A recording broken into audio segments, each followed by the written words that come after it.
Mura i paguan 250 milion lek të popullit Nazerin që t'i ruaj paratë e vjedhura në OSSH.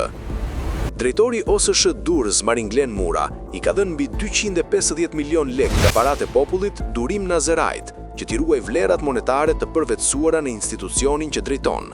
Tenderi sjell prova të forta për paracaktim të fituesit dhe mungesë gare reale.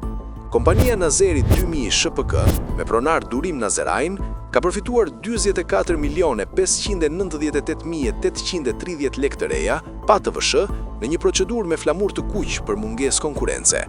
Në një tender me vlerë kaq të lartë, ka marrë pjesë dhe është shpallur fitues vetëm një operator ekonomik.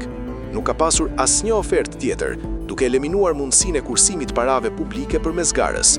Oferta fituese është pothuajse identike me fondin limit, një shenjë tipike kjo e tenderave ku fituesi paracaktohet para se të nisë procedura.